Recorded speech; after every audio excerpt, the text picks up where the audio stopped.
Magandang umaga sa inyong lahat. Biyernes na po at ito po ang pinaka mainit na mga pangyayari na ating pag-uusapan sa ating The Spokes Hour. Now, ano ba hong mainit ngayon? Abay, napabalita na apat ng West ng ICC ang napasama sa freeze order ng ating bansang Amerika sang-ayon nga doon sa executive order ni President Trump na nagsasabi na lahat ng tao na makikipagtulungan kasama na lahat ng opisyales ng ICC na nakipagtulungan laban sa mga kaalyado ng Amerika gaya ng Israel at syempre kasama na rin ng Pilipinas ay magkakaroon ng freeze sa lahat ng kanilang ari-arian bukod pa dun sa hindi sila po pwedeng makapasok ng Amerika. Now, kapag ikaw kasi na-freeze, ibig sabihin yung mga bank accounts mo, maski wala kang bank account sa Amerika, po pwedeng hindi ka na makagamit ng SWIFT. No? Ibig sabihin, hindi mo na magagamit yung American system sa pagpapalipat ng pondo. No? Ipit ka pa rin. Kasi lalo na kung ikaw ay empleyado ng ICC, dumadaan yan sa SWIFT, no? Sa ayaw at sa gusto mo. Kasi nga yung mga contribution ng mga member countries ay dumadaan sa pamamagitan ng SWIFT. No? At syempre, yung paglipat ng pondo sa account mo mismo, dumadaan din yan sa SWIFT, no? Kung galing sa ibang bansa yung pondo. At syempre, ang mga West naman ng ICC, talaga naman pong lahat sila dayuhan, no? Wala naman Dutch na West dyan. So lahat sila, may mga foreign accounts, may mga sweldo nila, kung bahagi, kung hindi man buong buo, ay dapat ipadala sa kanilang mga bansa. So ngayon po, lahat yan ay frozen. At isa dun sa apat na West o mahistrado na na-freeze ang account ay isa sa West ni Tatay Digong. Kung hindi po ako nagkakamali, ito po yung European na West. Sandali po, i-check natin, no?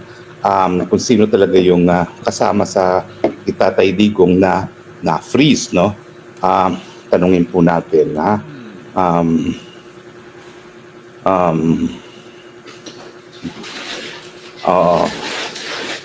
Ayan, tanungin po natin kung sino, ha? Sorry, ha? Dapat tinanong ko nito kanina pa, pero nakalimutan ko pong tanungin, no? But anyway, ang ating pag-uusapan po, mukhang nag-backfire itong plano, hindi po mukha. Sigurado ako na nag-backfire itong ginawa ni Marcos Jr. na ipakidnap si Tatay Digong at ipadala dyan sa ICC. Bakit ko naman nasabi yun? Okay? Well, unang-una po kasi, ang nangyari dito ay, ito po, ang ano pala, ang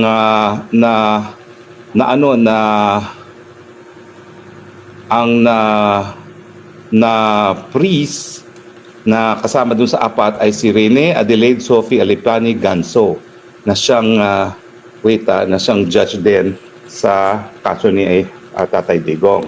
So tignan nga natin kung tama. Okay. Now, bakit nag-backfire? Well, alam niyo po kasi itong EO ni Trump, yan lang po yung latest na ginawa ng Amerika laban sa ICC. Hindi pa po presidente si Trump, nagkaroon na ng batas ang Amerika na nagsasabi na kapag merong Amerikano na lilitisin sa ICC, yan ay dahilan para magdeklara ng giyera laban sa Netherlands at lusubin ang dahig kung saan naroon ang ICC at ang kanyang kulungan. So, ayun nga, tama. Ang judge ni PRRD na na-freeze siya ay si Judge Rene Adelaide Sophie Alipini Gansu na siya po ay taga Benin. Okay? At dati po ay siya naninibihan sa African Commission on Human and People's Rights. So ngayon, wala na siyang bank account, hindi na siya po pwede pumasok ng Amerika at lahat ng kanyang mga accounts kung meron man sa Amerika ay frozen. Now, itong EO na ito, gaya ng aking sinabi, ito yung latest lang na ginawa ni Trump para nga iparating ang matinding pagtutol ng Amerika sa kaganapan at mga katungkulan ng ICC. Nung kasi pinag-uusapan yung ICC Rome Statute, sinasabi ng mga Amerikano na teka muna, ang ating batas sa buong mundo ay nagsasabi na hindi po pwede maging kriminal ang isang bagay na walang batas na nagsasabi na isang gawain ay kriminal. At syempre, pag ikaw ay humihingi ng batas, yan ay batas na lokal, hindi yan batas na international. So ang paninindigan ng mga Amerikano, lalong-lalo na kung kriminal ang pananagutan, hindi po pwedeng magkaroon ng krimen kung walang batas na nagsasabi na yung akto ay kriminal. Nullum crimen nulla poena sine lege ang tawag dyan sa Latin. Now, paano magkakaroon ngayon ng krimen sa international law samantalang wala namang kongreso na bumuo ng batas? Now, ang ginawa namang remedyo dyan ay yung batas na nagsasabi na may mga kriminal na bagay-bagay na po pwedeng litisin ng ICC ay pinadaan sa pamamagitan ng tratado. At yun nga po yung Rome Statute of the ICC. Now, mula nung nagtutulong Amerika dyan, talagang lininaw na Amerika na marami siyang alinlangan dyan. Bukod doon sa kawalan ng batas na binuo ng soberenyang mga bansa para parusahan ng mga gawaing dapat ay kriminal, sinasabi rin ng Amerika na makapangyarihan ng prosecutor. Sa Amerika, halal ang attorneys, yung mga attorney generals no, ng iba't ibang estado, kaya nagkakaroon ng pananagutan. Pero ang sabi ng mga Amerikano, itong prosecutor nito po pwedeng kasuhan ng isang nakaupong presidente at hindi immune from prosecution ng presidente ngayon, and yet walang pananagutan kasi siya ay halal lamang na mga miyembro ng estado, hindi ng taong bayan. So kaya nga binuo nila yung pre-trial chamber para makonvince yung mga Amerikano na lahat naman ang gagawin ng pre-trial chamber, kailangan ng prosecutor ay kailangan bigyan ng basbas ng pre-trial chamber. Pero hindi pa rin satisfied ang mga Amerikano dyan dahil alam nila na sila lang ang bansa na mayroong mga sundalo sa lahat ng parte ng daigdig na mayroong kaguluhan, and chances are ang malilitis ng ICC ay yung kanilang kasundaluhan. Kaya nga bumuo sila ng batas na nagsasabi na kapag mayroong Amerikanong linitis ang ICC, sa panadahilan yan para lusubin ng mga Amerikano ang ICC. Yan po yung konteksto kung bakit naman itong si Marcos Jr. ay nagdesisyon pa na ipadala sa ICC si Tatay Digong. Hindi ba niya naisip na kung mga Amerikano at hindi lang si Trump ay merong batas na nagsasabi na dahilan para lusubin ang dahig kapag merong Amerikanong nalitis dyan sa ICC na yan, hindi ba niya naintindihan na kapag siya gumawa ng kahit anong bagay para itaguyod ang gawain ng ICC, yan ay makukonsiderang banta sa seguridad ng mga Amerikano. Kasi kapag ikaw ay nakipagtulungan sa ICC, ibig sabihin yan, ini-endorso mo yung gawain ng ICC at in other words, kinukontra mo yung sinasabi ng mga Amerikano na illegal yung gawain ng ICC. Ito ay labag sa soberenya dahil at labag sa karapatang pantao dahil wala naman lokal na batas na nagpaparusa doon sa mga krimen na linilitis ng ICC. So akala siguro ni Marcos Jr., palibasa, hindi naman involved ang Amerika sa pagkikidnap kay Tatay Digong at pagpapadala sa ICC, hindi makakaapekto dun sa kanyang sipsep kay Trump yung gawain niyang pangingidnap kay Tatay Digong dito nga sa ICC sa dahig. Dapat naisip niya na kung ang mga Amerikano at hindi lang si Trump ay magkakaroon ng batas na lulusubin ang dahig kapag merong Amerikanong linitis, siguro naman dapat naisip niya na kapag siya'y nakipagtulungan sa ICC, hindi rin siya makakasipsip kay Trump. At ngayon, yan ang nangyayari. Kahit anong higop sa puwet ni Trump, ng ating ambassador na si Babes Romualdez sa Amerika, na makipagkita sana si President Trump kay Junior sa Pilipinas o di naman kaya sa Amerika, hindi nagtagumpay. Kanina lang, narinig ko yung broadcast ni Maharlika. Alam niyo naman si Maharlika, maraming puting ahas yan. Hindi nagkakamali yan. Abay, nagwawala na naman ng Lisa Marcos dahil hindi nga nakakuha ng appointment. Paano ka makakakuha ng appointment? Siguro, meron kang sinisinghut nung nagdesisyon ka na ipakidnap na hindi mo nalaman na kapag ang Amerika may batas na lulusubin ang kahit sino makipagtulungan sa ICC, lulusubin ang dahig kapag naglitis ang ICC ng kahit sinong Amerikano, siguro dapat naisip niya kung ikay nasa tamang pag-iisip na kapag ikaw ay gumawa ng kahit anong bagay na magbibigay lehitimo sa mga aksyon ng ICC gaya ng pangingidnap at pagpapadala kay Presidente Duterte sa ICC para litisin, bad shot ka sa Amerika. Lisa ha, hindi lang ikaw ang pwedeng mag-bad shot. Kung si BP Sara ay bad shot sa iyo yan, bad shot ka naman at asawa mo kay President Trump. Dahil ikaw, binigyan mo ng lehitimo ang mga gawain ng ICC. Yan ang instance na dapat kasi bago gumalaw, maski na sa mga kalaban, isipin kung ito'y makakabuti o makakasama sa iyo rin. Kahit anong higop mo ngayon sa puwet ng kani-kaninong puwet, hindi magpapakita sa iyo si Trump dahil nasa kasagsagan nga tayo ngayon ng kasaysayan ng Amerika na talagang gusto na niyang mabuwag ang ICC. At yung ginawa mo, binigyan mo ng lehitimo. Bakit? Kasi kung wala yung kaso ni Trump, talaga naman pinag-uusapan na ang pagbubuwag sa ICC. Nung huling Assembly of State Parties, talagang bibitiw na ang mga bansa dahil sayang lang ang pera na kinocontribute dahil wala namang linilitis sa kasong ICC. Maraming warrant of arrest, hindi naman mahuli. Paano ka maglilitis kung hindi mo naman nahuhuli mga akusado, di ba? O ayan ngayon, ang iyong kapalaran. Akala mo nawalan ka ng kalaban sa politika sa Pilipinas. Pero nawalan ka nga ng kalaban na Presidente Duterte, nawalan ka rin ng rest back galing sa Amerika. Ano ba mas importante? Mawala yung sa tingin mong kalaban sa politika na nananahimik naman dahil 80 anyos na at gusto nila magpahinga at mag-mayor-mayor dyan sa kanyang siyudad ng Davao, or mawala ang pinakamalaki mong rest back? Papatan lang, ang mas importante para manatili sa kapangyarihan si Marcos Jr. ay ang rest back ng mga Amerikano. Di ba sa kasaysayan naman natin talaga namang ganyan? Kahit ganong kabulok ng presidente habang hindi nag-withdraw ng support ng Amerikano, nananatili sa kapangyarihan. Kaya ngayong ama ni Junior, si Senior, o di ba? For the longest time, hindi binitawan ni President Reagan. Pero nung talagang kasukasukan na ang mga pangyayari sa Pilipinas, binitawan and goodbye Marcos Senior.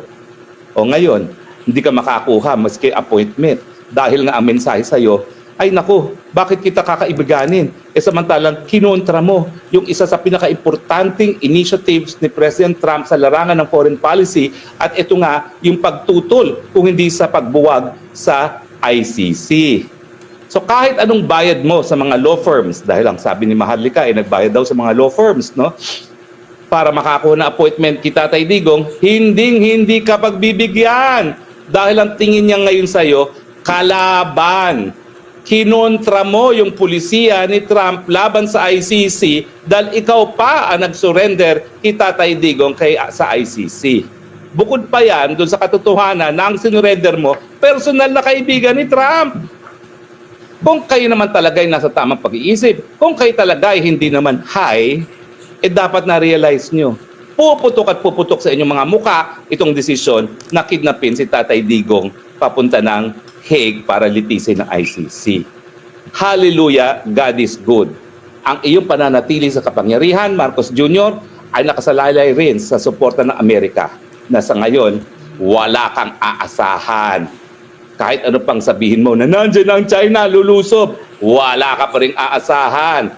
Dahil nga sa Ukraine, lalo pang nagalit si Trump nung binomba ng Ukraine, yung mga eroplano ng Russia. Bakit? Kasi nga, pinalala ang awayen, ang gera, kesa pinahupa. So wag kang umasa na trigger happy itong si Trump. Hindi. Pagod na si Trump pagbayad ng gera ng ibang tao. Kaya nga, itong darating na NATO summit dito sa Dahig, pababayarin niya ang mga Europeans. 5% of your GDP dapat ilaan sa defense. Nang sa ganun, hindi Amerikano nagbabayad sa inyong seguridad. Okay? Well, magkukomenta lang po ako dito sa isang vlogger na taga The Hague, no, na nagsabi na napakaliit na bagay naman yung mga nangyari. Well, ang nangyari po kasi, talagang pinigil po kami ni Maharlika na magbangag-bangag. Hindi po namin pinangalanan kung sino yon. Pero nagsalita kami. Kasi nga ang mensahe namin, kami ni Maharlika, parehong gusto nang ikulong ng Marcos Jr. administration dahil nga sa aming mga pananalita. Gusto nila kaming patahimikin. At ako naman, matagal na ako nagturo ng batas, matagal na akong nagsusulong ng karapatang pantao. Ako po, talaga sa mulat-mula at tignan nyo po ang aking track record. Pinanindigan ko po ang karapatan ng malayang pananalita. Iisa-isahin ko po. Yung isang kaso na pinakulong ni Speaker Nograles dahil dun sa kanyang burlesking incident, pinakulong dahil sa libel, dinala ko sa UN, nanalo kami at ang desisyon ng UN, labag sa kalayaan ng malayang pananalita ang criminal libel at dapat yan ay ma-repeal dahil yan ay salungat sa obligasyon ng Pilipinas na itaguyod ang karapatan ng malayang pananalita. Yung panahon na si GMA ay nagproklama ng State of National Emergency nagkaroon kami ng deklarasyon sa Korte Suprema, illegal yan dahil yung kanyang EO na nagsasabi na ang pulis ay tinatawagan para labanan ang mga akto ng terorismo, yan ay po pwedeng gamitin para supilin kasama na ang karapatan ng malayang pananalita at kasama na yung mapayapang pagtipon-tipon para ilabas ang galit nila sa gobyerno. Yung sandamukal na periodista na aking nadepensahan sa mga libel cases, nangunguna na dyan, si Nines Cacho Olivares na founder ng Tribune at dati sa Inquirer. Ang aking attorney's fees doon, Nines, ang attorney's fees mo, huwag kang titigil pumula sa mga taong gobyernong palpak. O, yung founder po ng Malaya newspaper, kliyente ko rin po yan. Bagamat ang sinasabi niya, kada libel case, isang medalya sa mga mamamahayag, dinipensa hindi po yan natin at hindi po yan na-convict. Nung panahon na si First Gentleman na Arroyo ay nagsampa ng sangkatutak na libel cases sa mga periodista, dinimanda po namin siya for abuse of right. May karapatan siya magdemanda pero inabuso. At sabi ng Korte Suprema, nanalo kami. Yan po daw ay sapat na cause of action para idemanda ang First Gentleman, na hanggang ngayon po, nakabinbin pa rin yung kasong yan. No? So, yung Maguindanao Massacre, yung pagpatay sa mga napakadaming mga mamamahayag, kaya naman po kami naglitis dyan na pro bono as private prosecutor kasi pagpatay sa mamamahayag ay the ultimate form of censorship. Ang sa akin lang, alam ko mga bata kayo, nais niyong sumikat. At in fact, aminado naman kayo, sumikat kayo dahil kay Tatay Digong at sa pagiging vloggers. Pero dapat maintindihan nyo kung gaano kaimportante itong malayang pananalita dahil vloggers kayo. Para sabihin yung napaka-petty, yung pagsusupil sa karapatan ng malayang pananalita, wala kayong karapatan mag-vlog. Kung kayo hindi nyo naiintindihan kung bakit importante na makapag-vlog ka. Kaya ka nakakapag-vlog dahil may teknolohiya na ikaw nagbibigay ng inputs sa merkado ng malayang idea. At sa pamamagitan lamang ng pagkakaroon ng malayang merkado ng idea, tayo makakahanap ng solusyon sa ating mga problema. Kaya nga, ang sabi ng Korte Suprema, gobyerno, kahit anong gawain gobyerno, hindi lang sa pagsusupil, kung hindi mga bagay-bagay na makakatakot sa mga taong bayan na panindigan ang karapatan ng malayang pananalita ay ipinagbabawal ng saligang batas. So bagamat ikaw ay bata, Mr. Vlogger, hindi excuse yan na hindi mo naintindihan na napaka-importante ng kalayaan ng malayang pananalita at hindi dapat sinusupil. So hindi po yan petty. Yan po ay seryosong bagay. Yan ang pagkakamali mo. Hindi ko tuloy alam kung anong dahilan mo, ba't ka nagbablog? Diba? May mga nagsasabi nga na nagpapapansin lang. May mga nagsasabi para sa monetization lamang. Pero kung ikaw talaga ay naintindihan mo ang importansya ng kalayaan ng malayang pananalita, ikay magbablog dahil alam mo sa iyong pananalita, sa iyong mga broadcast, itinataguyod mo hindi lang ang personal mong kalayaan, kundi ang kalayaan ng isang taong nakaplong at hindi tama yung sasabihin mo na ikaw ay nakatutok lang sa pagmamahal mo kay PRRD. Kung talagang tunay kang nagmamahal kay PRRD, dapat wakwakan mo yung nagpakulong kay PRRD dito sa Dahig. Tama ba ako o mali? Tama. At hindi po kami nagpapalaki ng issue. Ngayon lang ako nagsalita. Pero sa akin, iniinsulto mo naman yung inalay ko ang buong buhay ko para itaguyod ang malayang pananalita para sabihin mong petty. There is nothing petty with suppression of freedom of expression. At kung hindi mo nare-realize yan, huwag ka na mag-vlog. Dahil yung vlogging mo, eventually, hahabulin ka. Dahil alam mo, dito sa free marketplace of idea, hindi mo mapiplease ang lahat, ha? Babanat-banatan ka nung iba na talagang salungat sa iyong paninindigan. Diyan papasok ang kalayaan. Kasi ang kalayaan, pinoprotektahan, hindi dahil ikay nagsasabi ng mga haleluya, kung hindi dahil ikaw ay nagsasabi ng mga ideyas na hindi popular. So sa akin, sinasagot kita not because I want na palakihin ang isyong ito, pero dahil importante sa akin ang malayang pananalita at sana maintindihan mo, kaya masakit yung nangyari sa akin. Dahil nga, si Marcos Sr. hindi nagtagumpay na patahimikin ako. Si Marcos Jr. hindi nagtagumpay, miski ako ngayon wanted in a non-bailable case. Sa tingin nyo, ikaw at iyong mga kaibigan na nagbibidabidahan, kaya akong supilin, kasama pa si Maharlika? Hindi! Patayin nyo na lang ako kaysa ako yung magpapasupil sa inyo. Seryoso ako, barilin nyo na lang ako. Hindi ako magpapasupil. Mas importante sa akin yung makapagsalita. Hindi ako magpapasupil kahit kailan. At kung hindi mo matanggap yan, talagang tuloy ang away. Hindi dahil ito'y petty, kung hindi dahil ito'y nakabase sa prinsipyo at sa kalayaan na kinikilala sa buong daigdig. Ikaw siguro ang petty dahil ang buong daigdig kinikilala ang importansya ng karapatan nito sa International Covenant on Civil and Political Rights, sa European Convention on Human Rights, sa Bill of Rights ng Pilipinas. And yet, tatawagin mong petty? Mag-isip-isip ka. I'm giving you allowance dahil bata ka pa. Naintindihan ko, nais mong makilala. Human instinct yan. Naintindihan ko, nais mong marami kang mga tagahanga. Pero hindi ko maintindihan yung babawasan mo ng importansya yung isa sa pinaka-importanting karapatan para magkaroon ng demokrasya. For your own education, this is where I say the line is here. There is nothing petty with standing up for freedom of expression. Sorry ka na lang kung hindi mo matanggap yan. Maraming salamat po sa inyong patuloy tagkilik. Medyo high blood na naman si Spokes ng Bayan, pero kinakailangan po. Dahil tayo naman po ay nakakatanda sa kanila, makinig naman sana sila. Do not take this as an affront of you. I have been a law professor for more than 25 years. Pinakamatatalino naging estudyante ko sa UP, sa National University of Singapore, at sa American University. So, I know you can learn too. Buksan mong isipan mo. Magbasa ka sa importansya ng freedom of expression. At sa tingin ko, you will agree. Freedom of expression is never petty. Magandang araw po sa inyong lahat.